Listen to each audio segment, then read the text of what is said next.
I'm Jamie Buchanan, and I've been a full-time professional auto detailer for over 32 years. I've been paid to detail and restore everything from fighter jets to multi-million-dollar cars. Any of your buddies want you to come pick them up if you had that thing. To some of the nastiest, dirtiest jobs that no one else in the world would even touch. Oh, God almighty. Now I'm here to bring you pro-level tips, tricks, and advice from professionals in the detailing industry worldwide. But here's the deal. You need to hit the like and subscribe. It's something that your mother would really want you to do.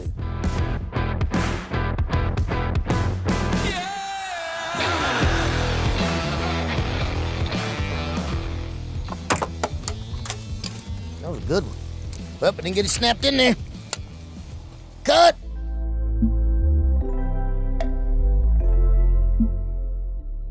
Hey guys, so today we are actually still working on our F350, which is a 2006 model, and we're gonna be changing the Ford logo on the front. 2006, 2007 models are the same. Now, Fusions, Explorers, Expeditions, things of that nature actually have a much longer lifespan, 9, 10, 11, 12, 13, just kind of depends on the vehicle. But today we're gonna be taking this off, showing you how to change it, what tools are necessary. Let's get started. So while doing the emblem removal and changing it out, you're gonna need a prizing tool, you're gonna need a small pair of pliers, you're gonna need a 10mm and a ratchet. And of course, you're gonna need your new emblem. First, I'm gonna take out all my plastic clips on the top because you have a plastic retainer on the top. So we have our Fort plastic tool. It's a clip popper. It's a retainer tool is what they actually call it. And when they get old, they get brittle and they don't really like to come out easily. I always try to put the clips in my pocket so I don't pop them out or lose them and I'm not leaving any out. So something you need to know, if you tear these up, if you break them, these are kind of a generic clip. Best place to get them is your local auto parts store. They'll actually have them on a Christmas tree hanger. They will have the year, make, and model of the vehicles they come out of. Not very expensive either. We try to be very careful. As you can see, they're worn. The plastic is just kind of worn down and worn away.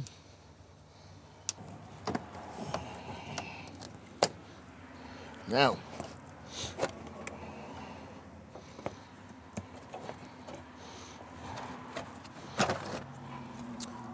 peels out and peels away.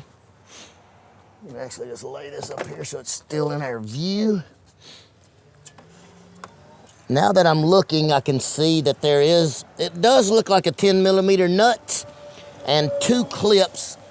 So the Grille has a V-clip, and when you snap your new Ford logo in it, it comes in, and there's a pyramid on the back of it that holds the tension. And then you put a nut on the back of it just to secure it so it doesn't vibrate or rattle. So we're gonna grab our 10mm and our ratchet. Maybe smaller, maybe an 8. No, it's a 10. It is a 10. Sometimes the aluminum nut kind of wants to stick onto the plastic housing, trying not to break it. Even though it doesn't matter if you break it because we have a new one, I still try not to. But sometimes you can actually cut your finger on the aluminum.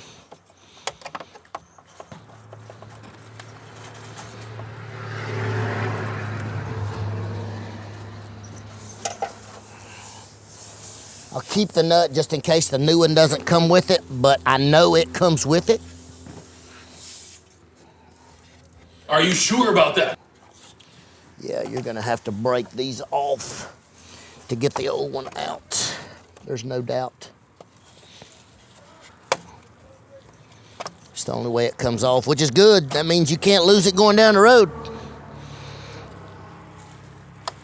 They're gonna have to knock it off or crunch it to get it. And here we go. Very, very simple. You see it's gonna come right out. Plastic clip, plastic threaded for an aluminum nut, holds it together. I'm gonna get us a little cleaner and wipe that off.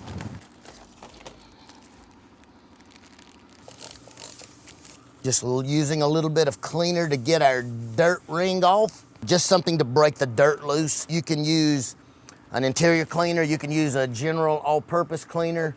No acid, no adhesive remover, no paint thinner, just a general mild cleaner to get the dust and the dirt off so when we put it on, you don't see a dirty ring around the edge. So you may be asking where you get the new one at. I always like to go with the factory parts on some things because they look like a factory part, and some aftermarket parts don't look like a factory part, if you know what I'm saying. Meaning, it may not fit, it may be a little too small or narrow. Ford may say 4-door, you know, or Ford. You don't know what it's gonna say. So it's easy if you get one from the factory by the VIN number, which this one is. Now, I'm glad we kept the plastic nut. This one actually didn't come with one. The way that the aluminum nut is made, it doesn't have straight threads. It actually has cutting threads so it can cut into the plastic. And here in a moment, I'll show you.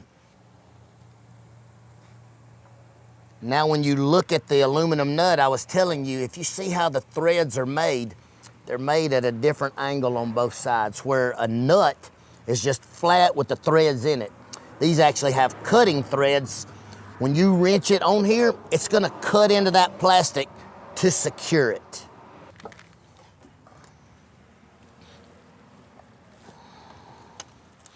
Now, if you'll look and listen, right here, I'm going to snap this in. You need to make sure that you have it right side up so it says Ford and not Dorf or Droff. Because if you do, you out of luck, you're gonna have to get another one.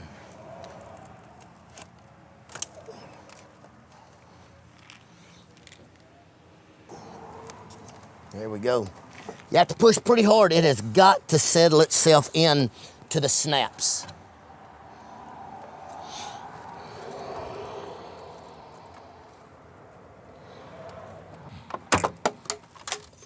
That was a good one.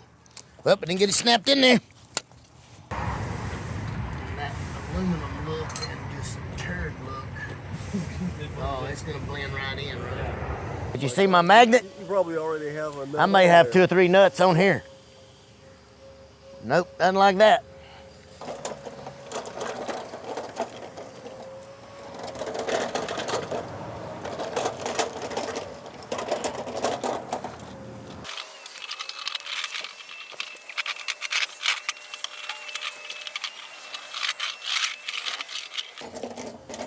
This thing could have rolled to Siberia.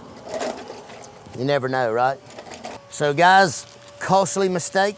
If you don't make sure they're clipped in and push on there well, even the professionals do it. This thing had dropped out, and as you see, it made 4 little dings on it. 1, 2, 3, 4. So we are ordering a new one. When it comes in, we'll get right back to you.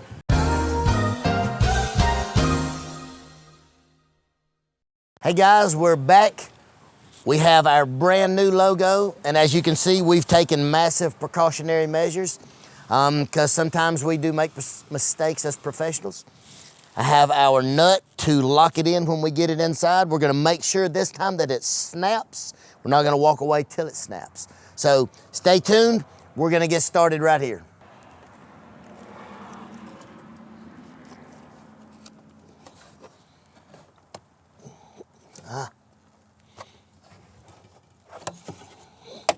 Oh, I heard it. Oh, did you hear that? We are snapped in place on that one. We heard her click in. Should have done that last time. Now we're just, for protective measures, we're gonna put our little plastic cutting nut. Get her on there. We have her started. She's making her way on there.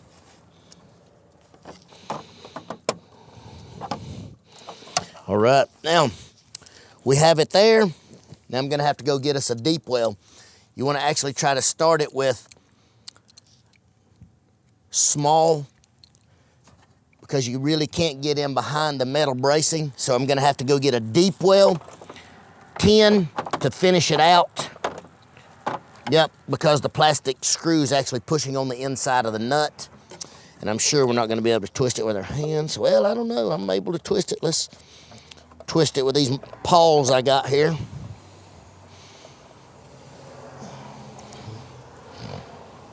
Oh yeah, she's there. She's secure. We don't need to grab one. I actually just use my fingers. She's not going anywhere. She is locked in. So we've snapped in both sides. We have locking nut on the middle.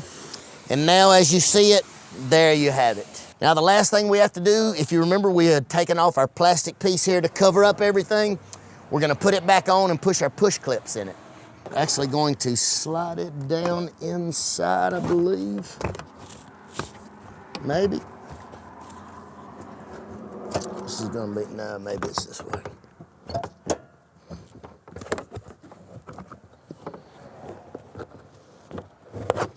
Yeah, here we go.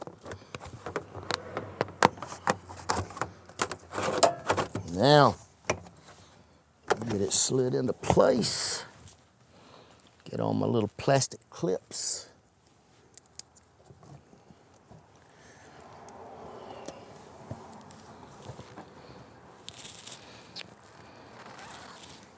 In order to get these things to stay, as you can see, they're kind of oversized, but that keeps it from vibrating or rattling or moving, doing anything.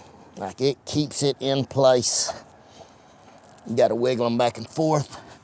Use all your strength. Hopefully you don't break a finger.